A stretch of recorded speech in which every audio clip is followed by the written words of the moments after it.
మేమందరము అపవిత్రుల వారి వంటి వారము. మన చదువు, మేమందరము అపవిత్రులైన వారు వంటి వారము అయితిమి.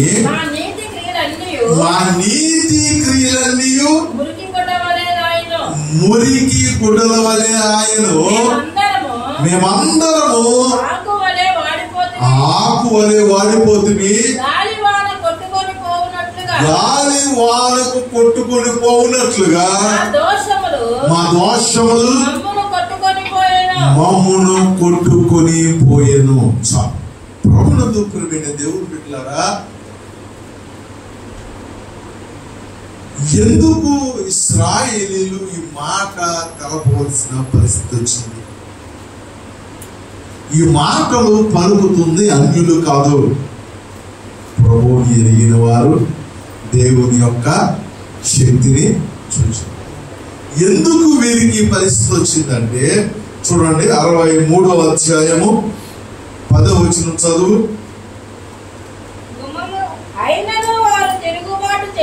అది హల్లెలూయా.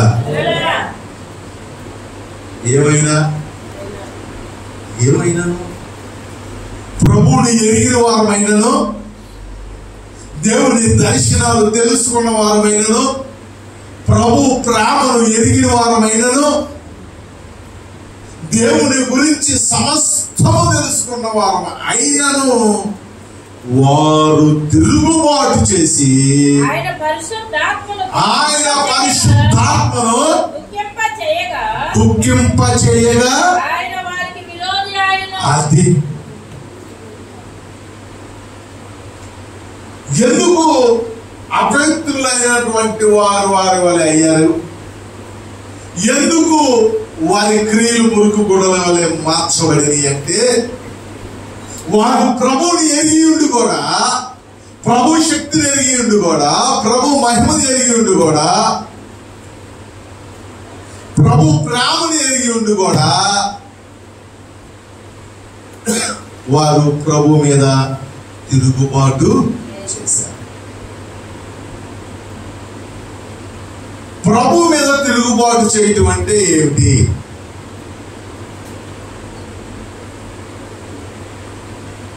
ఏం తిరుగుబాటు చేశారు? ప్రభుని కొట్టారా? సిలువేశారా? గాయాలు చేశారా? ఏం చేశారు? ప్రభు మీద తిరుగుబాటు అంటే ఏం చేశారు?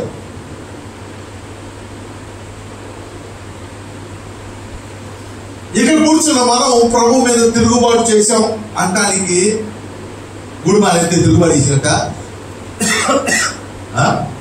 ప్రార్థన కాకపోతే తిరుగుబాటు చేసినట్ట,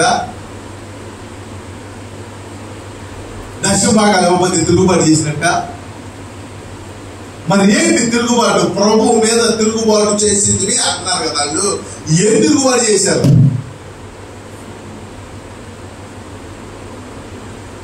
ఎందుకు దేవుడు వారికి శత్రువు అయిపోయాడు? ఎందుకు దేవుడు వారికి విరోధి అయిపోయాడు? దేవుడు చెప్తున్నాడు, ఈ లోకంతో స్నేహం, దేవునితో చెప్తాం ఒకసారి, ఈ లోకంతో స్నేహం, అందుకే శత్రువు అయిపోయాడు. దేవుడు ఏదో నువ్వు గుడి మానేందుకు పేకొచ్చాడు, నువ్వేదో డబ్బులు ఇవ్వట్లేదని నీ శిక్షలు రప్పించడం, నిన్ను పాడు చేయాలనుకుంటే ఆయన ప్రాణం ఎందుకు పెడతాడు? నీవైనా నేనైనా మన ఊపిరి ఈ భూమి మీద వదిలేదాకా ప్రభు ప్రేమ మనల్ని వెంటాడుతానే.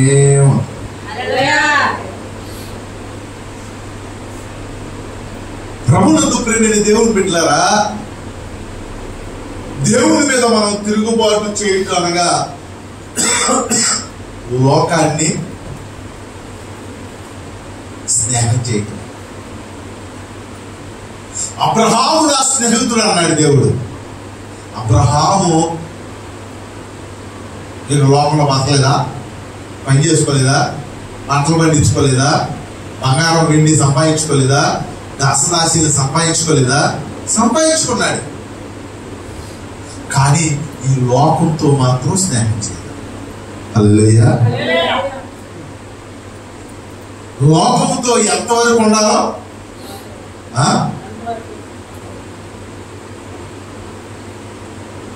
సహవాసం స్నేహం ఎవరితో చేశాడు తెలుసా? దేవుడితో చేశాడు. హల్లెలూయా. నీ స్నేహము ఎవరితో ఉండాలి తెలుసా? దేవుడితో ఉండాలి. నీ సంతోషం ఎవరితో ఉండాలి తెలుసా? సంఘంతో ఉండాలి. నీ మంచి చెడు, నీ పాపం పుణ్యం, నీ కష్టం నష్టం ఎవరికి చెప్పాలి తెలుసా? దేవుడికి చెప్పాలి. ప్రభునందు ప్రియమైన దేవుని బిడ్డలారా, ఇశ్రాయేలీయులు దేవునితో స్నేహం చేయవలసిన వారై ఉండి, దేవుని దగ్గర గడపవలసిన వారై ఉండి, దేవునితో ఆనందించవలసిన వారై ఉన్న ఇశ్రాయేలీయులు దేవునితో ఆనందించకుండా దేవుణ్ణి విడిచిపెట్టి లోకముతో ఆనందించడం ప్రారంభించారు. అందుకనే సామెత చెప్తూ ఉంటారు, నీ స్నేహితుడు ఎవడో చెప్పు, నువ్వు ఎలాంటాడు చెప్తారు. నీ స్నేహితులు ఎవరో చెప్పు అని బట్టి. ఎందుకన్నా తెలుసా మాట? ఏ జాతి పక్షులు అక్కడికి వెళ్తాయి. కాకులు వెళ్ళి పౌరాలతో కలవవు. పౌరాలు వెళ్ళి పౌరాలతో తిరుగుతాయి, కాకులతో తిరుగుతాయి. ఒకప్పుడు కాకులుగా ఉన్న మనల్ని దేవుడు ఎలా మార్చాడు? మార్చలేదా? మరి చెప్పలేదు. కొడుతూ మార్చాడంటే ఏమైందో, మార్చలేదంటే ఏమైందో, ఏం చెప్తే ఏమొచ్చిందో కొంచెం ఆడాగా ఉంటారు. మార్చాడు. పౌరాలాగా మారిపోయాము, కానీ కాకులలే జరగబడిపోయాం. పౌరాలు గుంపెళ్ళి కాకుల్లో చేరిపోయింది, కలిసిపోయింది. ప్రభునందు ప్రియమైన దేవుని బిడ్డలారా, దేవుడు చెప్తున్నాడు, మరలా పౌరాలుగా మార్చబడటానికి దేవుడు అవకాశం ఇస్తున్నాడు. ఎప్పుడు దాకా తెలుసా? ఊపిరిపోయేదాకా. సిలువలో దొంగ ఆఖరి నిమిషం ప్రభువా నన్ను జ్ఞాపకం చేసుకుంటే సర్లే అన్నాడు. నువ్వు ఎప్పుడు వస్తావా అని దేవుడు చూస్తున్నాడు. సరే అయిందేదో అయిపోయింది. ఇప్పటికైనా లోకంతో స్నేహం వదిలి దేవునితో స్నేహం ప్రారంభించాలి. వారు తిరుగుబాటు చేశారు. చదువు. అయినను వారు తిరుగుబాటు చేసి ఆయన పరిశుద్ధాత్మను దుఃఖింప చేయగా, అది మనం తిరుగుబాటు చేయటం ఏంటి, ఆయన ఆడటం ఏంటి? ఎందుకంటే ఆయన మనలో ఉన్నాడు కదా. చేయి కోసుకుంటే కళ్ళు అంటున్నాయంట. అక్కడెక్కడో చేయి దిగితే కళ్ళం నీ కొత్త ఏంటి నరముడా? బాధపడితే చేయబడింది. కాలుకు దెబ్బ తగిలితే కళ్ళం నీళ్ళు వస్తుంటే నోరు బేర్ నడుతుంటే నోరు అంటుందంట, ఎందుకు బేర్ నడుతావు? కాలు ఏడ్చిపోయి ఊరుకో. మన శరీరంలో ఎక్కడ గాయమైనా మన కళ్ళు నోరు బాధ వెల్లడి చేస్తానే ఉంటాయి. హల్లెలూయా. ప్రభువును ప్రియమైన దేవుని బిడ్డలారా, ఎందుకంటే ఈ శరీరం అంతా అవయవాలన్నీ ఒకటే కనుక. నువ్వు తిరుగుబాటు చేస్తే ఆయన ఎందుకు పెడుతున్నాడంటే, నీ హృదయము దేవుని యొక్క ఆలయమని నువ్వు ఎరగవా? నీలో పరిశుద్ధాత్ముడు నివాసం చేస్తున్నాడని నువ్వు ఎరగవా? నీవు ఈ లోకముతో స్నేహం చేస్తున్నప్పుడు, ఈ లోకముతో నీవు ఆనందిస్తున్నప్పుడు, ఈ లోకముతో నువ్వు కలిసిపోతున్నప్పుడు నీలో ఉన్న పరిశుద్ధాత్ముడు దుఃఖపడుతున్నాడు.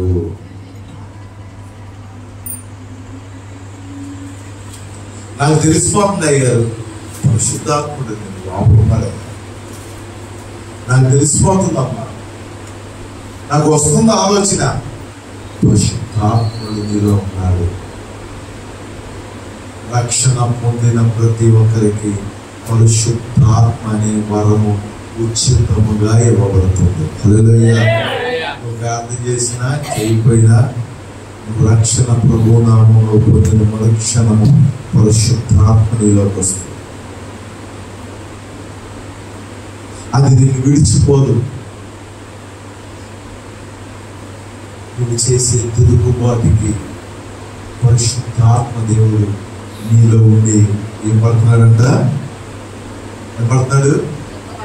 దుఃఖపడుతున్నాడు. ప్రభునందు ప్రియమైన దేవుని బిడ్డలారా, ఉదయకాల సమయంలో మనము ప్రభువు మీద చేసిన తిరుగుబాటు అంటే నువ్వేం గాయాలు చేయలే, నేనేం గాయాలు చేయలే, జస్ట్ దేవుని పక్కన పెట్టినవాడిని పూర్తిగా పెట్టలా, అక్కడ పెట్టేసి ఏదో గుడి గోపురాలకేమి వెళ్తలా.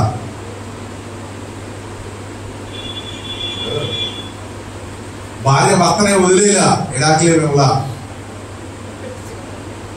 వేరే ఇంట్లోనే ఉంటుందా, ఒక ఇంట్లోనే ఉంటున్నారు, అది మాట్లాడుతున్నారు. అదేనా సంతోషం ఉంటుంది, అక్కడ ఆనందం ఉంటుందా? నువ్వు ప్రభుని వదిలేలా, ప్రభు నిన్ను వదిలేలా. కాదు, నువ్వు ఆయనతో మాట్లాడతావా, ఆయన నీతో మాట్లాడతా.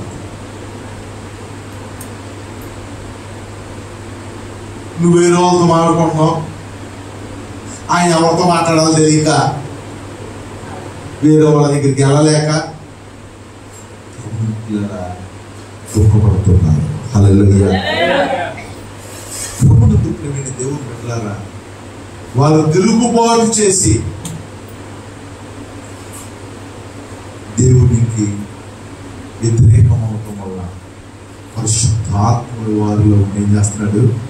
దుఃఖపడుతున్నాడు, వేదన చెందుతున్నాడు. అయ్యా మరి మేము చేసిన ప్రార్థన, మేము చేసిన భక్తి, అందుకని ఇక్కడ 64లో అంటాడు, ఆలోచన చదువు. అది అపవిత్రులు కాదు, జాగ్రత్తగా, మేమందరం అపవిత్రులు అట్లా ఏమంటాడు? మేమందరం అపవిత్రుల వంటి వారము. అదేంటి? మేమందరం కింద పడిపోయామండి అంటే ఏంటి? కింద పడిపోయిన లాగా అయిపోయాం అంటే, కింద పడిపోయామంటే ఏంటి అర్థం? పడిపోయామని. కింద పడిపోయిన లాగా అయిపోయామంటే కింద పడినోడికి మాకు పెద్ద తేడా ఏం కనబడతలేదు. హల్లెలూయా. కింద పడలా, కానీ కింద పడినోడు ఏ స్థితిలో ఉంటాడు? నిల్చోన్నామే కూడా అదే స్థితిలో ఉన్నాం. హల్లెలూయా. రక్షణ లేనోడు ఎక్కడ ఉన్నాడా? రక్షించబడిన వాళ్ళం కూడా రక్షించబడ్డాం, కానీ రక్షణ లేనోడు వాళ్ళే కాకపోతే వాడు గుడికి రాహం తిరుగుతున్నాడు, మేము మాత్రం గుడికి వచ్చి తిరిగాం. అందుకని దేవుడు ఏం చెప్తున్నాడంటే, మేము అపవిత్రులు వంటి వారం అయ్యాము, కానీ అపవిత్రులము జనాల దృష్టిలో కాదు.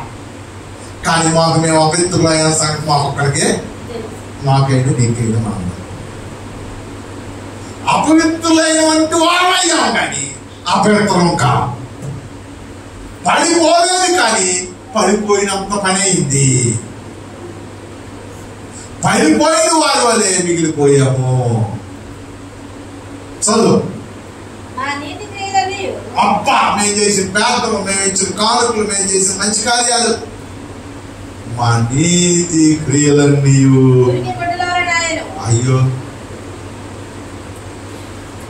ఒకప్పుడు నిలబడ్డా, ఒకప్పుడు నేను చేసే ప్రార్థన, ఒకప్పుడు నేను వెళ్ళాను, ఒకప్పుడు అప్పుడు మంచి నీతి క్రియలు. కానీ ఇప్పుడు ఆ క్రియలు ఎక్కడ కనబడుతున్నాయంట? ఎలా ఉన్నాయి? అదేంటి అవుతి తెల్లబాట్లు వేసుకున్నాం, 4 వారాలు వేసుకున్నాం, మురికండిద్దా అన్నదా? తెల్లగా ఉంటాయా? నీతి క్రియలు ఉన్నాయి కాదంటలా, మంచి మనసు ఉన్నాయి కాదంటలా, కానీ కొద్ది మురికంటింది అంతే. కాదు మురికంటింది ఆ సంగతి మనం తెల్లయ్యే బట్టలు కానీ ఎలా మార్చండి? ఉతుక్కుంటే నల్ల బట్టలు కాదు, ఎర్ర బట్టలు కాదు, పసుపు బట్టలు కాదు, ఇంకో కలర్ కాదు, ఇంకో కలర్ కాదు, తెల్ల బట్టలే. నీతి క్రియలే, మంచి క్రియలే, మంచి పనులే, కాదు కొద్ది మురిపట్టి. కాబట్టి ఈ మురికిని వదిలించుకోవడానికి చాకు రేవుకు వెళ్ళవలసిన వారమై ఉన్నాం. హల్లెలూయా. అంతేకాదు, రేవుకి వెళ్తే సరిపోతుందా? ఏం చేయాలి? ఏంటమ్మా ఎరబెట్టి. అందుకని అంటాడు, నేను చాకల వాడి సబ్బు వంటి వాడిని కానా. మురుకోట్లైన మూల వారేసుకోమాక. కొద్దిగా యేసు ప్రభు సబ్బు తీసుకుని గట్టిగా నానేసి సబ్బు పెట్టి నిజాలి వంట కట్టు పక్క మనకి పక్క అటు ఇటు అటు ఇటు ఉషో ఉతికితే మరలా మురికి గుడ్లు ఎలా మార్చబడతాయి? హల్లెలూయా. చచ్చిపోలా, కొంగపూర్తో ఉన్నాం అంతే. అపవిత్రుడు అయిపోలా, అపవిత్రుడు అంటే వాడి వల్ల అయ్యావంతే. హల్లెలూయా. దేవుడి అంత ప్రార్థన ఓరి దరిద్రుడా అనకుండా దరిద్రుడు లాంటి పనులు చేస్తున్నాం ఏంటరా అన్నాడు అంతే. దీనికి దగ్గర తేడా ఏంటో నాకు అర్థం అవట్లేదు.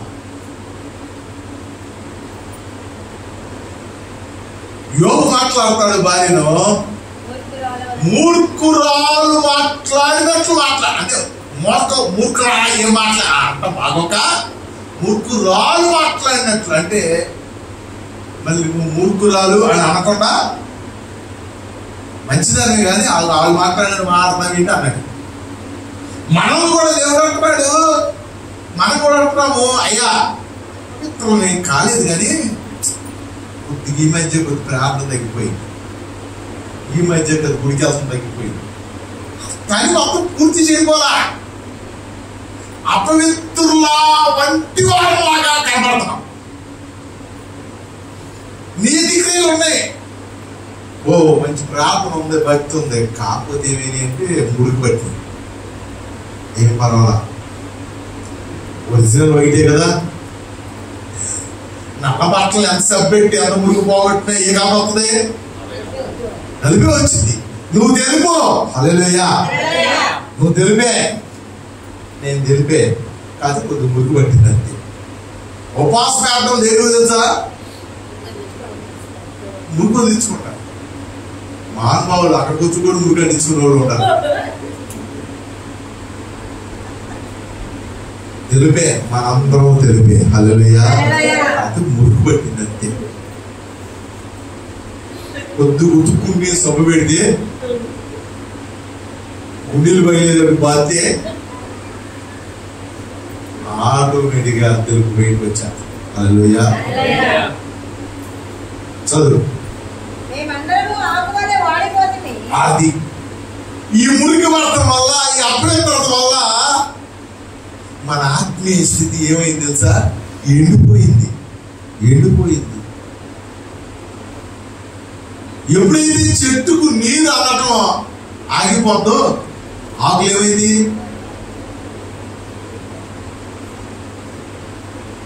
వాక్యము, ప్రార్థన, విశ్వాసము, సహవాసము వల్ల ఎప్పుడైతే దూరం అయిపోద్దో పైకి బాగానే ఉంటాం కానీ లోపల ఏమైపోతుంది సార్? ఎండిపోద్ది.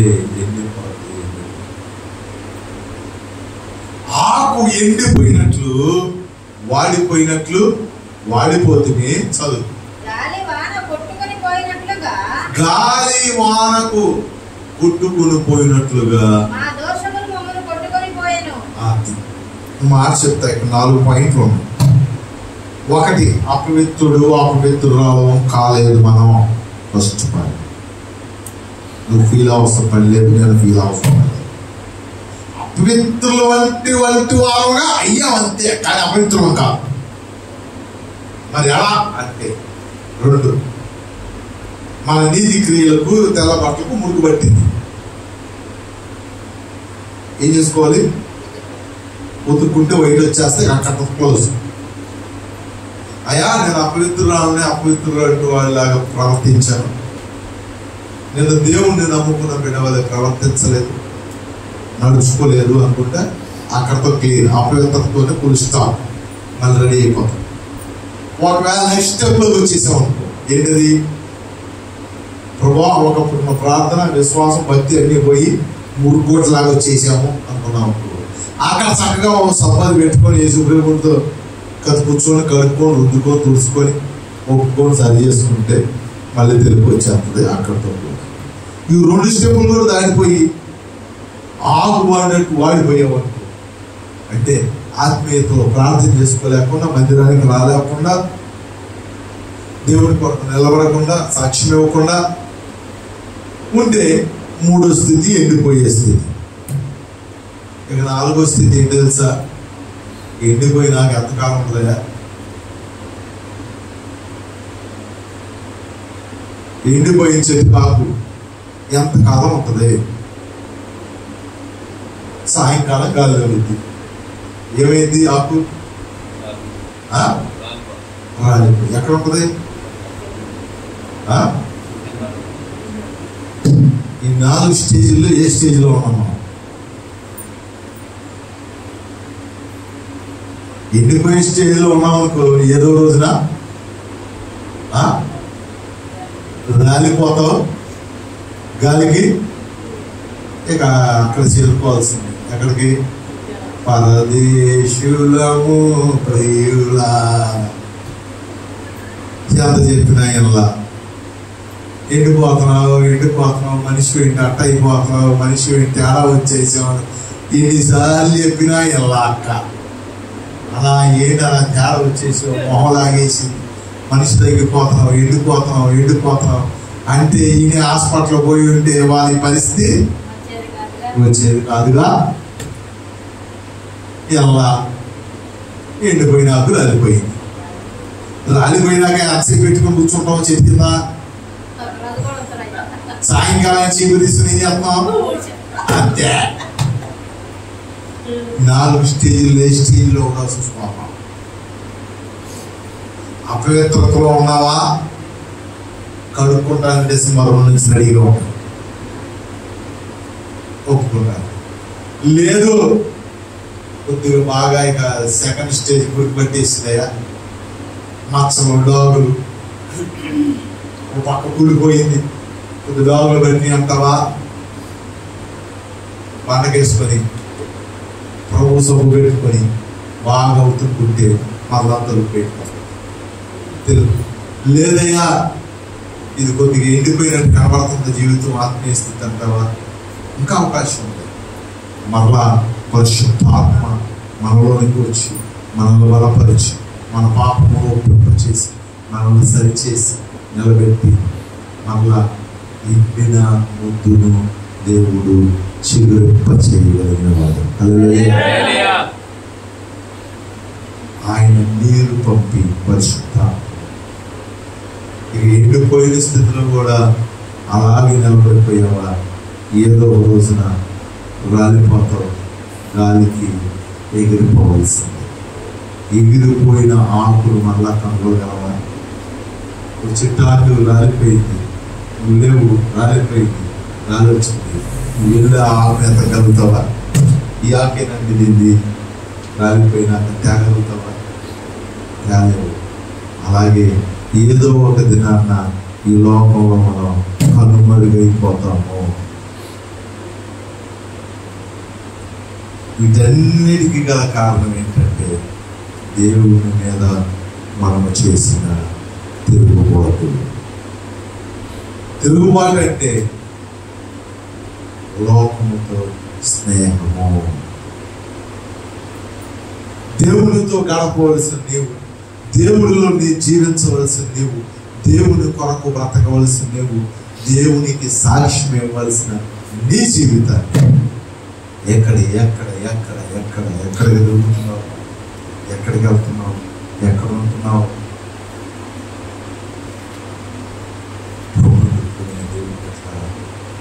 దేవుడు ఈ ఉదయకాల సమయంలో జ్ఞాపకం చేస్తున్నాడు.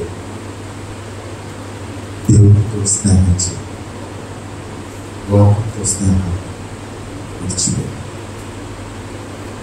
నీ సృష్టికర్త అయిన దేవుడు నీకు భర్త అయి ఉన్నాడు. ఒకరిని తల్లి ఆదరించినట్లు నేను వారిని ఆదరించిన, ఒకరి తండ్రిని ప్రేమించినట్లు నేను వారిని ప్రేమించను. నేను సంరక్షించదను అన్నాడు, నేను పోషించదను అన్నాడు. మన జీవితం అపవిత్రత కాకుండా ఉండాలంటే,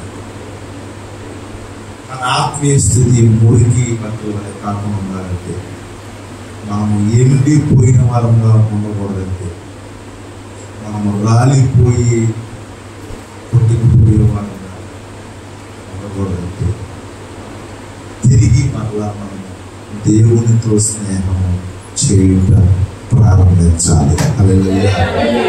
ఎప్పుడైతే దేవునితో స్నేహము చేయుట ప్రారంభించామో మరలా మన ఒక్కొక్కటి మనలో ఉన్న బలహీనత బయటికి వెళ్ళిపోతుంది. ఇశ్రాయేలీయులైనప్పటికీ స్నేహం చేయవలసిన దేవుడిని విడిచిపెట్టి లోకంతో స్నేహం చేశారు. అపవిత్రులు వంటి వారుగా అపవిత్రత వారి వద్దకు వచ్చింది. నీతి క్రియలు ఉన్నప్పటికీ మురుగుల వలె మారిపోయింది. పచ్చగా ఉండవలసిన వారి జీవితం ఎండిపోయిన స్థితిలో దిగజారిపోయింది. అంతేకాదు, ఒక దినాన రాలిపోయి గాలికి కొట్టుకొని ఈ పరిస్థితులన్నీ మన జీవితంలో తెచ్చట్లాడుతూనే ఉంటాయి. నాలోనైనా నేను చాలా బాధపడతాను, సేవ చేయలేకపోతున్నాను, ఆత్మను రక్షించలేకపోతున్నాను, ఎదురులాగా తిరగలేకపోతున్నాను, ఎతకలేకపోతున్నాను, మొరపెట్టలేకపోతున్నాను, గృహాలు దర్శించలేకపోతున్నాను, అనేక నూతన ప్రాంతాలకు వెళ్ళలేకపోతున్నాను. ఎండిపోయాను. నేను అపవిత్రత కాదు, మురికి కాదు, ఎండిపోయిన స్థితిలో వెళ్ళిపోయాడని దుఃఖమైన దేవుడు. మనం ఏ స్థితిలో ఉన్నా దేవుడు మరలా మనల్ని లేవనెత్తడానికి సిద్ధంగా ఉన్నాడు. హల్లెలూయా. తిరిగి బలపరచడానికి సిద్ధంగా ఉన్నాడు. మరలా జీవింపజేయడానికి సిద్ధంగా ఉన్నాడు. ఎప్పుడంటే మనం ఈ లోక స్నేహాన్ని విడిచిపెట్టి దేవుని స్నేహాన్ని ప్రారంభించినట్లయితే, మరలా ప్రార్థన ప్రారంభించినట్లయితే, మరలా సరి చేసుకుంటాం ప్రారంభించినట్లయితే, మరలా దిద్దుకుంటాం ప్రారంభించినట్లయితే, మరలా పాపం ఒప్పుకుంటాం ప్రారంభించినట్లయితే, మరలా దేవునితో స్నేహము చేయటం ప్రారంభించినట్లయితే, దేవుడు మరలా మనల్ని బలపరచడానికి, నిలబెట్టడానికి, వాడుకోవటానికి దేవుడు సిద్ధంగా ఉండాలి. ఉదయకాల సమయంలో చిన్న ప్రార్థన చేసినట్లయితే దేవుడు మనం బలపరచడానికి మన మధ్యలో రావడానికి ఇష్టపడుతున్నాడు. ప్రతి ఒక్కరు మోకరిద్దాం, చిన్న ప్రార్థన చేద్దాం. ఏ స్థితిలో ఉన్నామో మనము, అపవిత్రత స్థితిలో ఉన్నాము, మురికి స్థితిలో ఉన్నామా?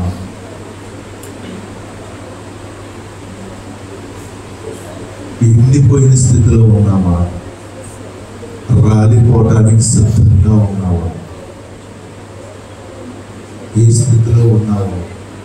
దేవుని సన్నిధిలో.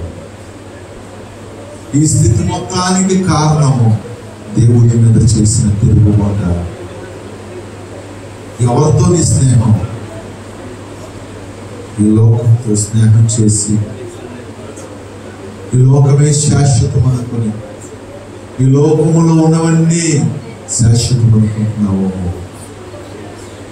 దేవుడు మాట్లాడుతున్నాడు. ఎన్నాళ్ళు నీవు జీవించిన గాని ఈ ముందు ఈ లోకంలో మార్పు చెందవా? నీవు మార్పు చెందవా? నీ బ్రతుకు మార్చుకోవా? నీ బ్రతుకు మార్చుకోవా? మొన్నైన నీవు మన్నైపోతావు ఏదో ఒక దినమందున, ఏదో ఒక దినమందున. మార్పు చెందవా? నీవు మార్పు చెందవా? నీ బ్రతుకు మార్చుకోవా? బ్రతుకు మార్చుకోవా? ఇది మిక్కిలి అనుకూల సమయం. దేవుడు 2025వ సంవత్సరంలో నవంబర్ మాసం ఆఖరి దినాల్లో దేవుడు నీకు అవకాశం ఇస్తున్నాడు. ఇంకొక అవకాశం దేవుడు నీకు ఇస్తున్నాడు సోదరి సోదరుడా. ఇంకొక అవకాశం దేవుడు నీకు ఇస్తున్నాడు. నువ్వేమి చెడిపోలేదు, నేనేమి చెడిపోలేదు, మనమేమి చెడిపోలేదు. కానీ చెడిపోయిన వంటి వారి వల్లే మార్చబడ్డాం. ఒకప్పుడున్న మనలో యథార్థత, ఒకప్పుడున్న మనలో ఉన్న పరిశుద్ధత, ఒకప్పుడు మనలో ఉన్న భక్తి, విశ్వాసం, దర్శనం